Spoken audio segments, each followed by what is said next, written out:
Now, the aspects of drones are not new, especially when it comes to security. Drones have been deployed, even in Nigeria. But then, how have we been deploying the drone?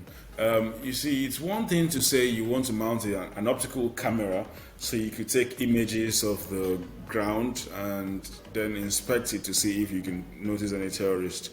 But what if the terrorists are hiding under forest canopies or caves or something? There is that limitation. So for me, I got bothered about the fact that the story we hear is that we don't know where the terrorists are. And I feel if you don't know where the terrorists are, how can you win? How can you attack? How can you even know what you're even doing?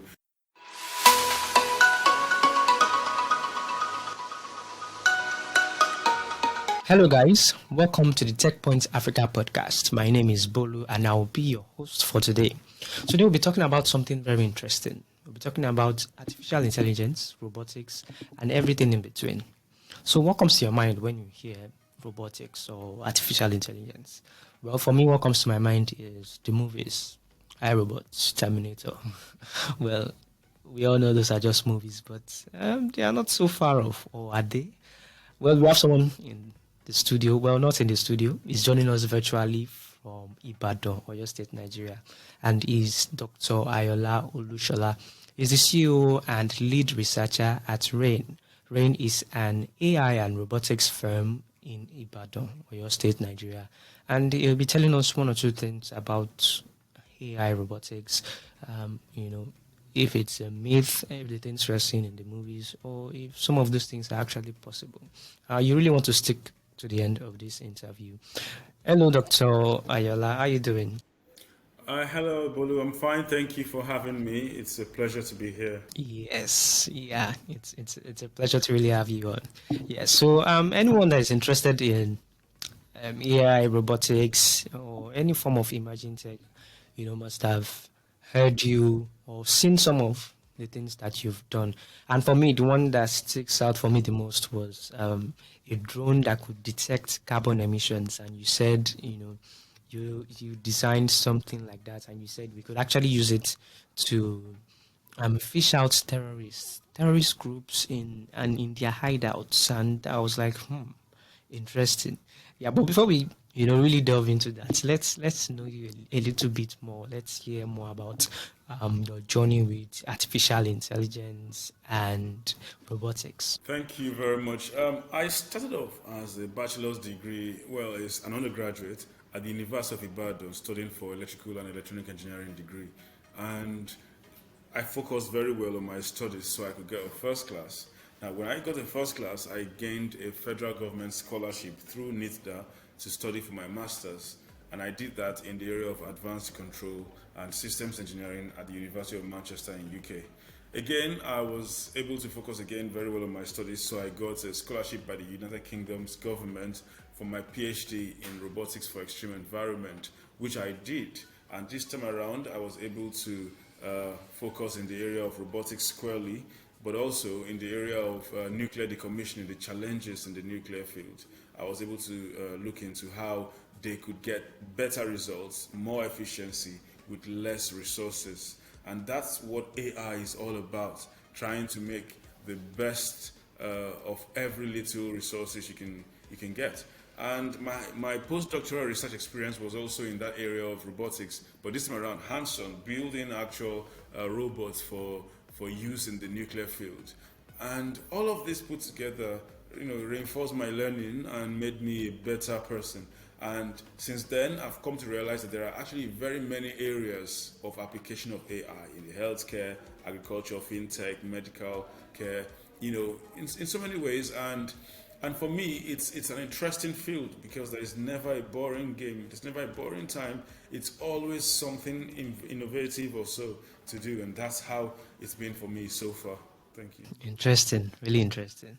Wow. So let's now move to, you've actually done a lot, from building actual robots that could be used in the military field, so many things. What you described, looks to me like, I don't know, I just keep picturing Terminator in my mind, but we'll get to that later. We'll get there. We'll get there. So yeah, so So I started, by telling you about one of the things you spoke about that really stuck out to me, which was the drone that could detect carbon emissions, and it was really interesting to hear about that. And I just want to know, how possible is this? Could we actually have a drone that could fish out terrorists where they are, by detecting carbon emissions? How exactly would? Okay, thank you. Now, the aspects of drones are not new, especially when it comes to security. Drones have been deployed, even in Nigeria. But then, how have we been deploying the drone? You see, it's one thing to say you want to mount an optical camera so you could take images of the ground and then inspect it to see if you can notice any terrorist. But what if the terrorists are hiding under forest canopies or caves or something? There is that limitation. So for me, I got bothered about the fact that the story we hear is that we don't know where the terrorists are. And I feel if you don't know where the terrorists are, how can you win? How can you attack? How can you even know what you're even doing? So the first step in my case was, let's get to support the government to know where anyone anywhere is in a forest area. And we all agree that in a forest area, it's highly oxygenated. So any spike, any activity of humans, such as cooking or transportation by bikes or the use of generators and so on, will create a spike in the carbon emissions there. So if there's a way we can deploy any method to sweep the atmosphere to know if there's been a spike in carbon emission, then we have a way of detecting the presence of human activities in that forested area. So that's why I thought of it. And I got thinking, put a team together, and we came up with a solution called the Carbon Emission Tracker for Human Enclave Detection. We're not saying that it will tell you that these are terrorists, but it will tell you that these are people in a forest that no one has been able to penetrate. So what kind of people do you think will be there? Okay, so that's the idea, and it's been shared. The intelligence has been shared with those in the appropriate agencies of government, and it's been deployed. It's been looked into, and that, I think, is the spirit, because it's not about us doing it. It's about us sharing intelligence, sharing ideas. As a consultant, that's all that I need to do, and let those who have what it takes, the resources, to put that to use. And I think that's what has been happening so far. Very interesting.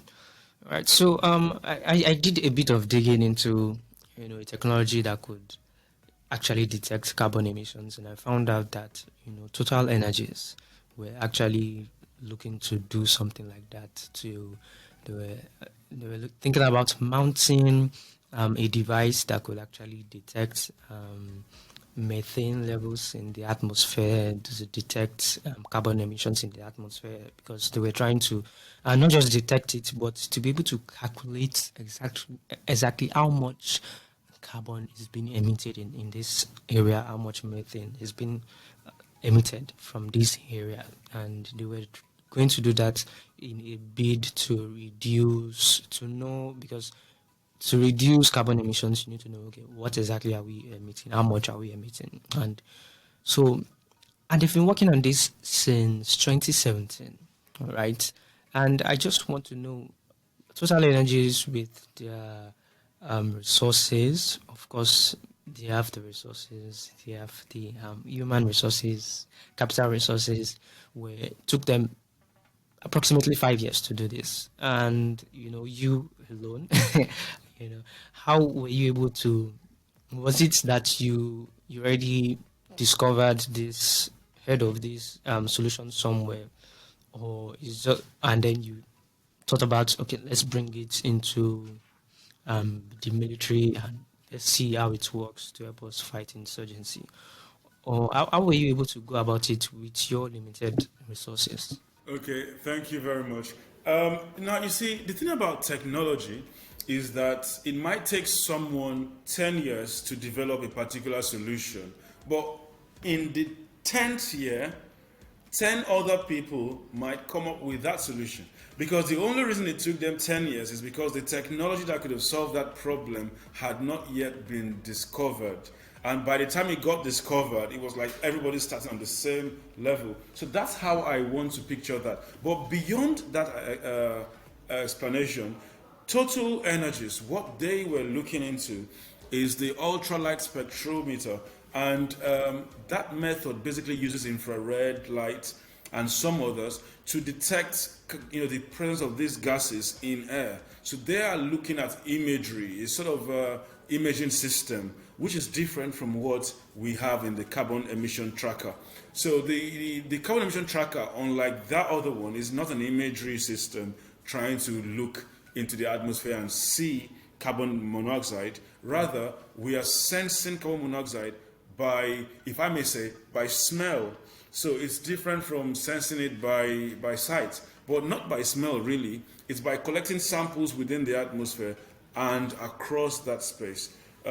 Now, not just that, we also have a theory which has been a result of several other researches from other people that has been able to show the trajectory of carbon emissions in the atmosphere. So depending on the altitude, depending on the GPS location that you are currently collecting that sample, we would be able to extrapolate the original ground source of that emission. And that's the way it's been done. Now, the motive has been different from Total. Total Energy's motive has been to, they already know that they have carbon emission, they can see the flames. What they want is to quantify how much emissions are being generated from all of their gas plants and all that. And that's been the reason for that extreme research for accuracy in quantifying. But in our case, we're only trying to detect, not quantify, such that when we detect a spike, we know that this could not have happened naturally. It's due to human activities in that area. Now, so for us, we're not trying to be as accurate or precise in numbers. Rather, we're just trying to detect and move across the entire space till we can detect where the spikes are perhaps the highest in its emission. So that's the difference. But even with that, you can be sure that over more decades, this particular solution will be further developed. The most important thing is that let's get it to use now that we need it as a matter of life and death, and eventually more advancement can be taken, and that will be for other uses in the future. Okay. Thank you so much for clearing that up. So, I think this is a very important technological solution. I'm sure you admit, I'm sure you agree with me, because insecurity has been an issue for a lot of people in some parts of Nigeria for a very long time now. And how much of a response have you gotten from the government with this solution that you've brought forward? Tremendous support from the government, not in cash, because I'm not asking the government for funds, rather in terms of acceptance, in terms of collaborations, there has been tremendous support from the government agencies. I'm talking about the military agencies, the research agencies of government, and that is actually phenomenal, where it's very clear to me that the federal government, and I mean all their agencies, are waiting, looking for, and ready to adopt any technology that is applicable to their to their field. And it has created that opportunity for even more technological collaborations, because apart from the carbon emission tracker drone, we have many other solutions, the unmanned vehicle and others that could be deployed in the area of security, even purely software-based solutions as well for emergency rescue. And we've been able to interact with them even more, learn more about other problems that they have, and look into profiling the solutions. So I think what is the biggest gain for me here is that there is that synergy and that interaction going on to make sure that whatever challenges they are facing, while they look for solutions abroad, we can also look inwards, in-house, for the solution. And it's for us a great opportunity to have access to such challenges, so that when we solve them, we know that we are dealing with real problems. Interesting. looking for solutions in-house. Yeah, there are a lot of technological solutions that we've looked outside for. But before we talk more about those solutions, let's just take an ad from the people paying our house rent briefly, and we'll be back shortly. Hi, I'm Abisola Adenoga, the head of business at Techpoint Africa. Did you know that you could present yourself as a reputable brand leader? Did you know that your business can get the limelight it deserves? Now you do. Using Techpoint Africa's marketing tools, we can put you in the faces of a large audience for brand awareness and thought leadership. To do this, reach out to us by sending an email to business@techpoint.africa or click on the link in the description below.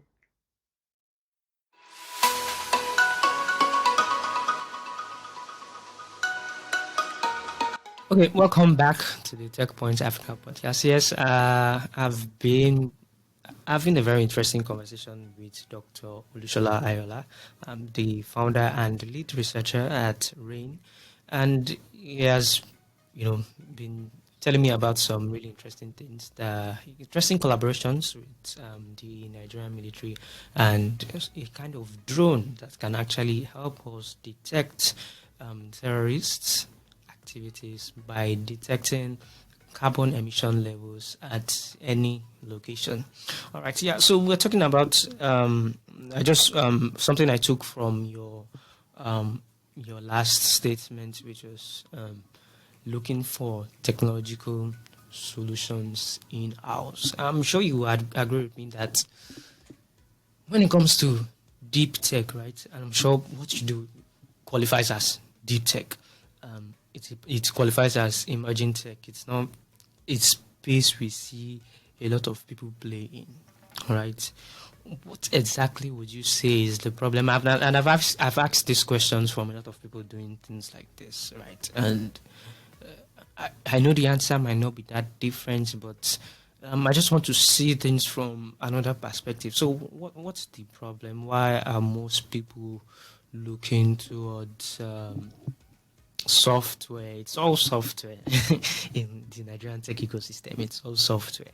Why is deep tech being neglected? Thank you. The aspect of deep tech is that it's involving.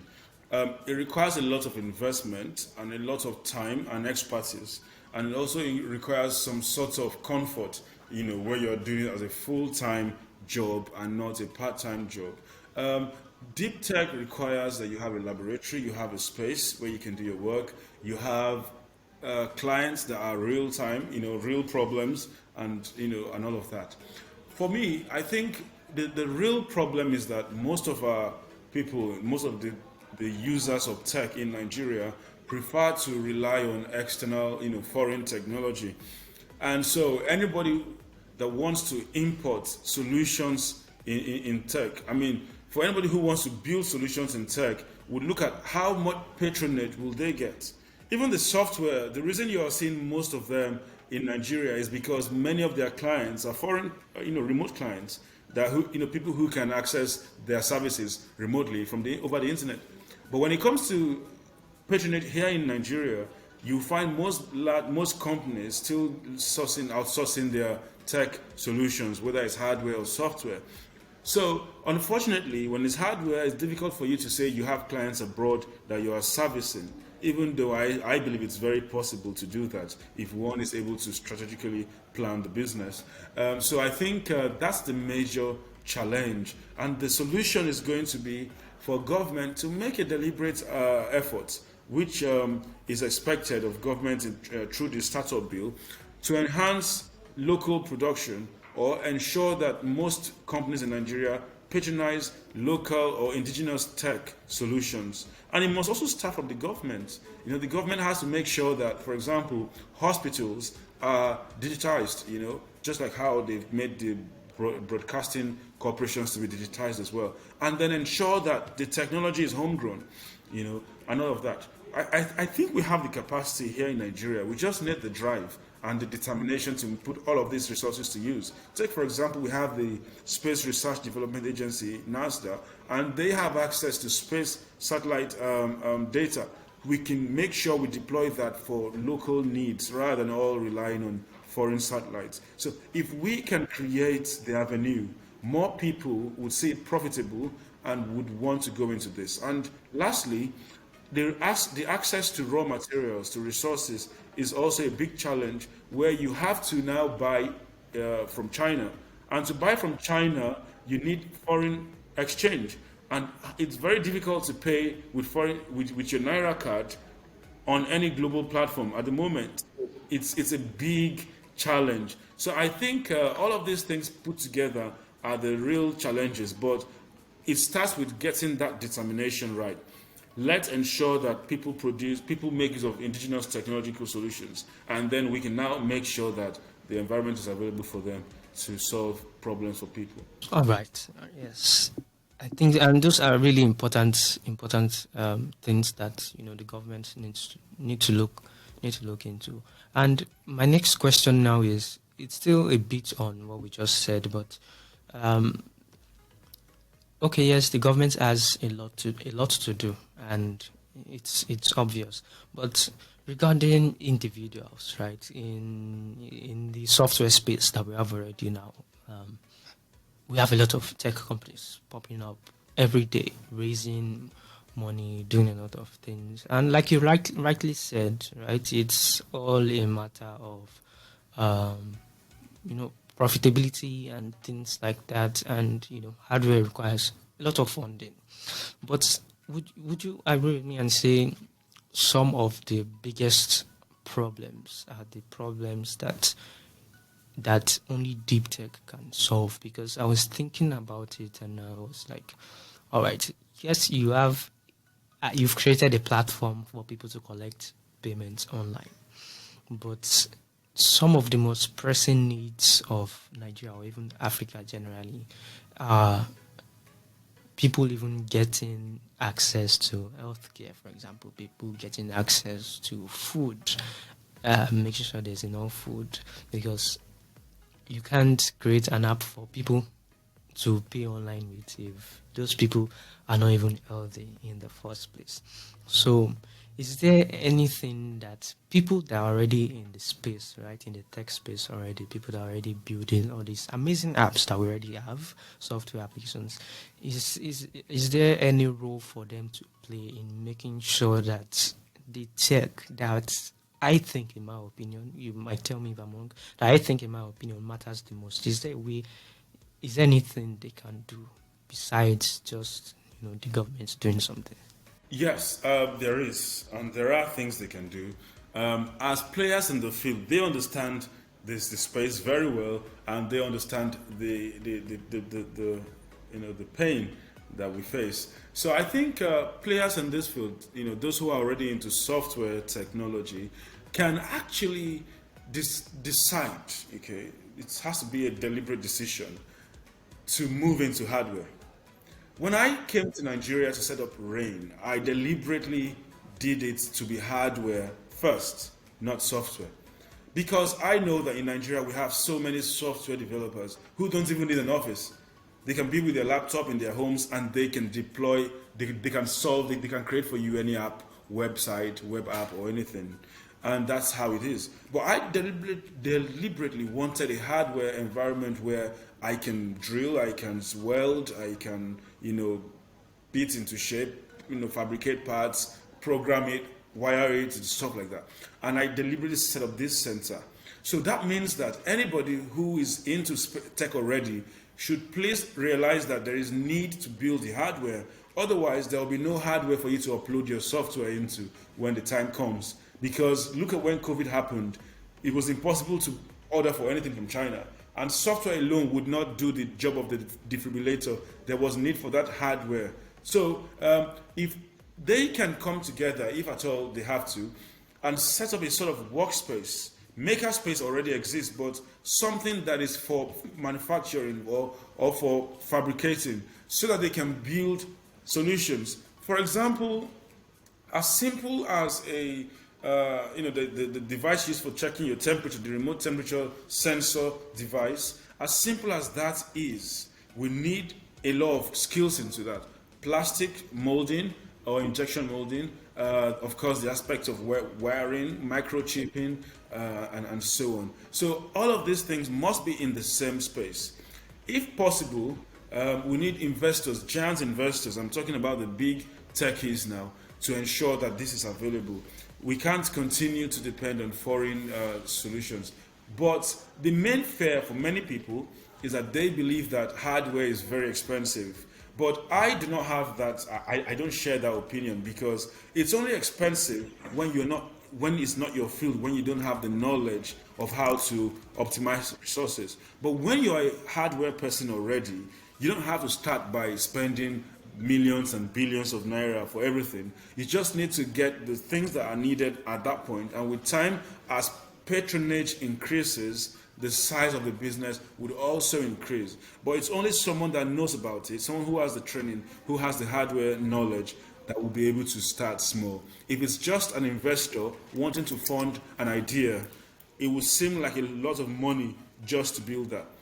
Someone can even start with just battery technology, as simple as packaging batteries. And over time, you can build the circuit that regulates the charging and so on. I think we can go there if at all people are ready. Okay.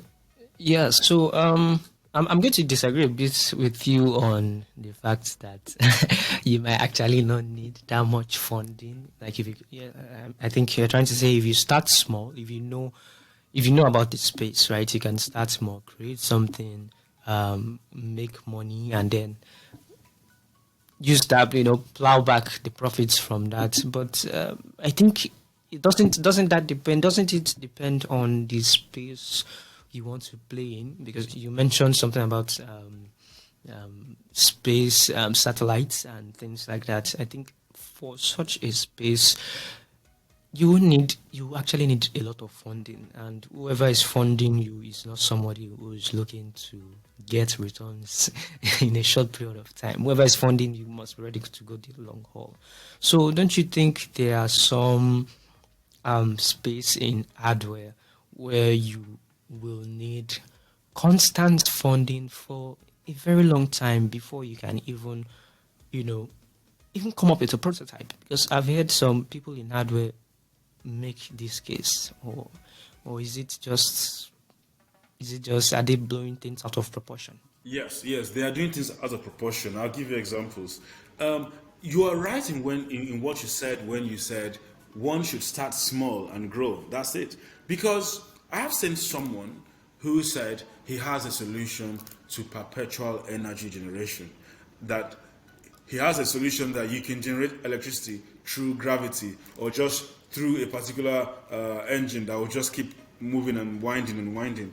And then I said to him, okay, can we see the demonstration? And he said, well, you need to give me money, I need to buy this, I need to buy that, and so on. And I felt, well, but you said you've tested it, right? Let me see the one you tested. He said, oh no, I couldn't finish it. Oh, you couldn't finish it, but you want money to test what you're not even sure. And theoretically, that's not even possible. So that was the argument we had, and he couldn't just convince us. Now, when you have people with ideas that are not sellable, expecting investors to throw in funds at them because they believe it's possible, they are not ready for the investment. What they need to do, first of all, is prove that they can deliver on something else, and then investors will believe in them and even provide them the resources, not just money now, but access to facilities that will fund these ideas. I do not think that there is scarcity of funds when it comes to funding great ideas. I think it's just the scarcity of trust.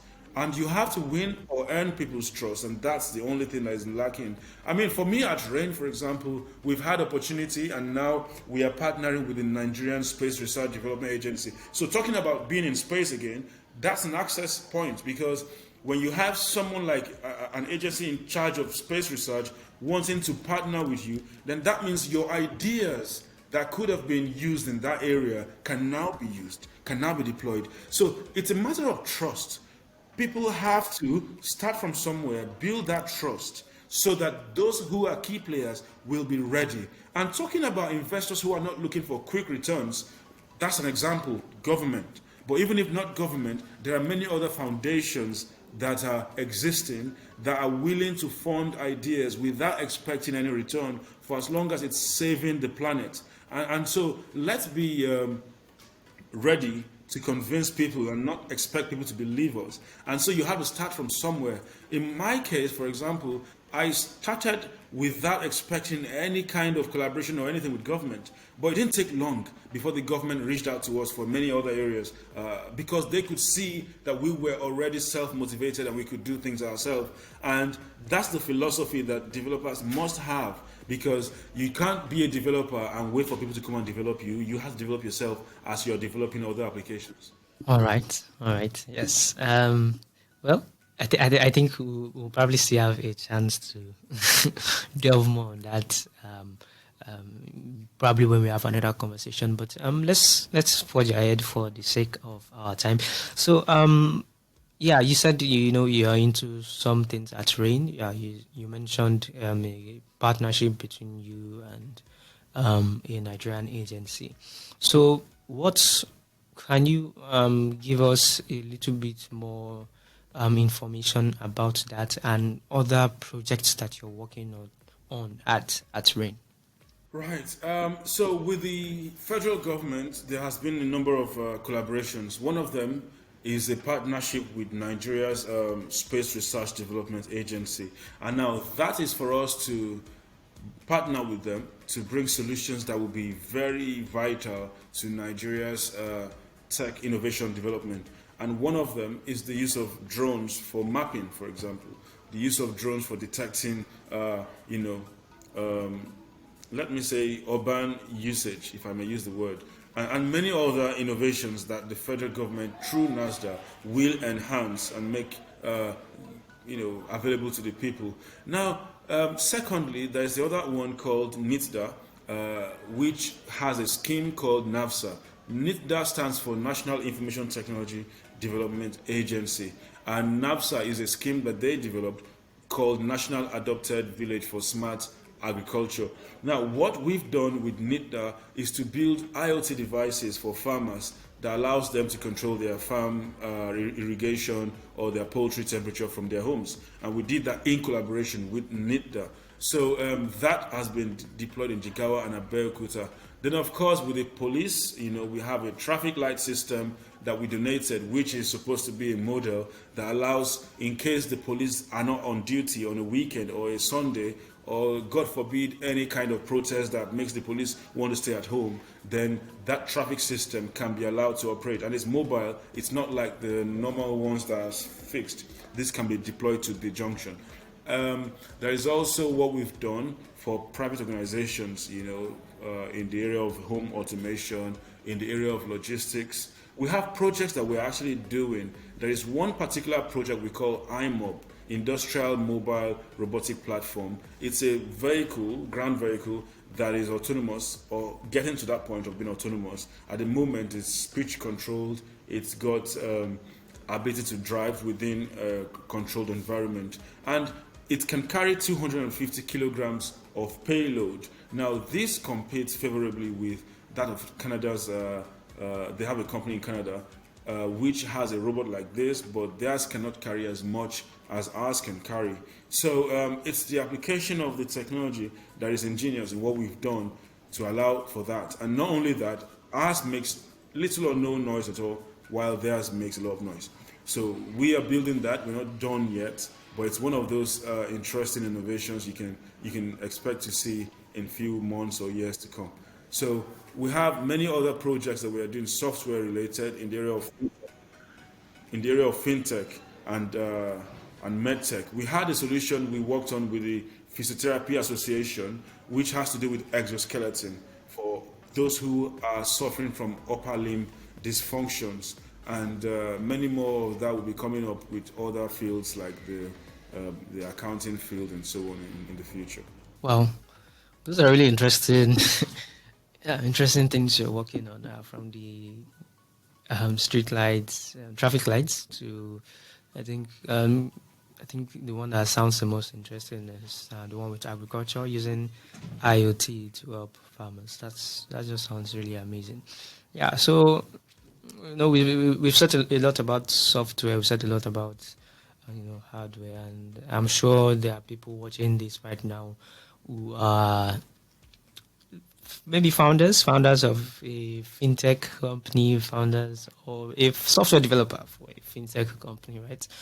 If you guys are listening, yes, you can always pivot into hardware. Yeah, I'm sure Dr. Ayoola will be ready to teach you everything that you need to know.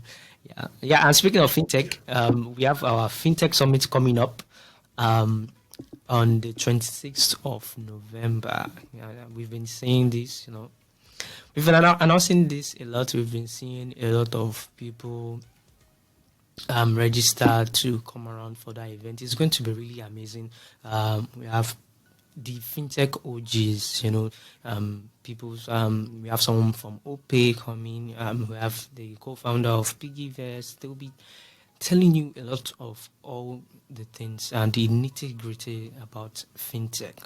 What is it exactly? How do you profit from it? Or you even want to start your own fintech company and you don't really know how to go about it. You don't know the licenses to get. You don't know.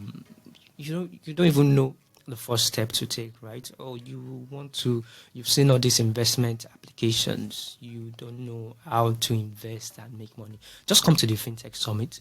To register, just go to fintech.techpoint.africa and you see the registration link right there. Register. It's on the 26th of November and it's going to be amazing. I'm sure you've heard about TechPoint events and I'm sure you know they're always on point. So make sure you come for that event. Yeah.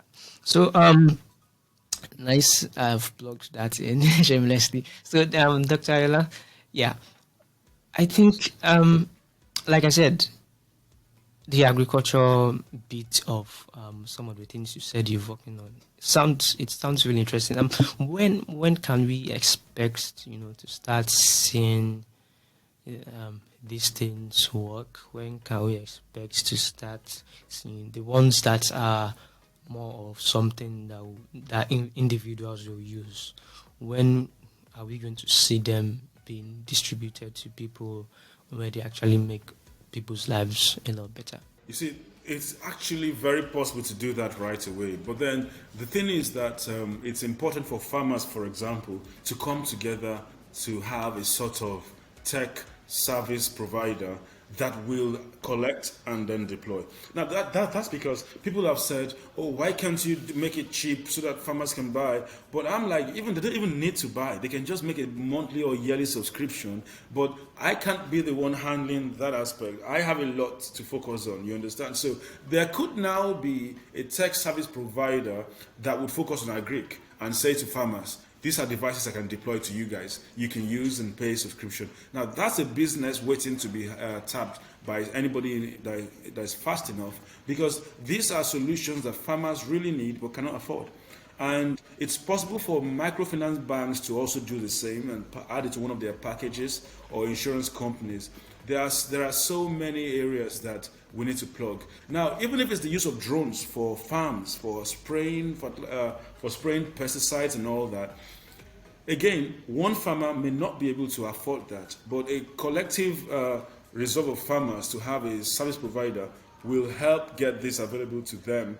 Either that or government again can intervene, but it's always better when the people come together to get it for themselves, because they are going to make benefit of it and it will eventually help their production. So that's what I would say, because those solutions are ready, but it's not going to be mass produced until there is an organized market for it. Yeah. Yeah, and that's actually one of those points I was going to raise when you were talking about, needing a lot of money to get into hardware. So look at mass producing things like this. It will definitely cost a lot of money, right? Yeah, but let's. But the banks are there to give loans, right? The banks are there to give loans. Investors are really waiting. I have met many investors who are really waiting for anybody that is ready to go into tech business, because there is a huge possibility there. But then they just need someone that can go all the way. Not the kind of tech founder or CEO that will start by paying him or herself salary rather than use the money to create opportunity. So if investors find the right person, then of course the money won't be a problem. Actually, I don't like to see money as a limitation. Honestly, we can do it. People do these things. Great. You see, the difference between the richest people and those who are not is risk. Those who took risk of getting a loan, hoping that they will pay back.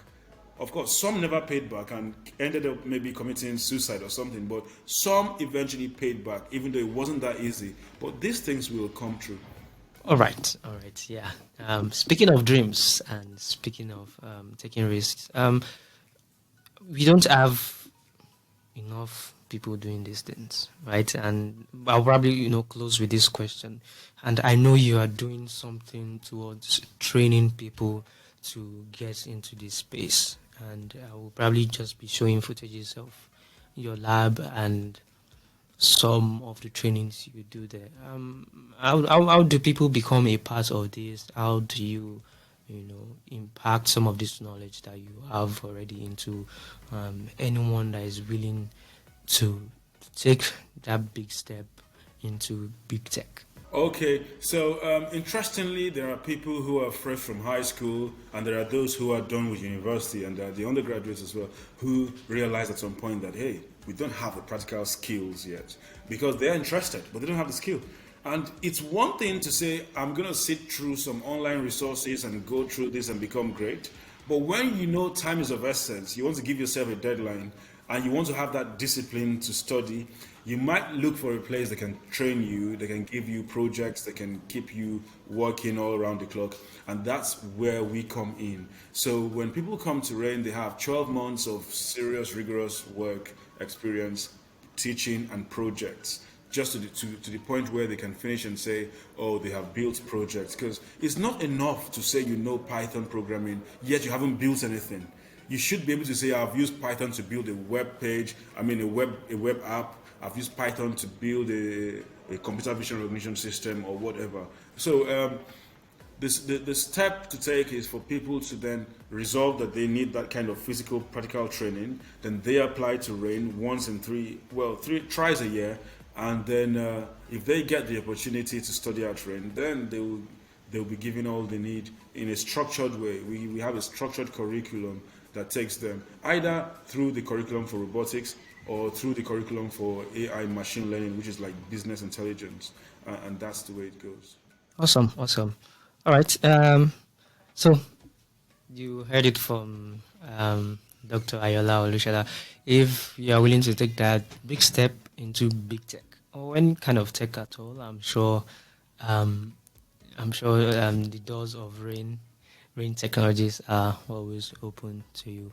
And for everyone watching us, wherever you're watching this on Instagram, YouTube, Twitter, anywhere, please make sure you like, share.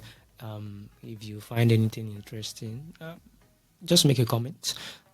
Or if there's something that you find uninteresting, if there's a question you have, or there's just something that didn't sit right with you, please just comment, and I'll be sure that I'll attend to them. If it's something beyond me, I'm sure Dr. Ayoola will be willing to answer any questions that you might have.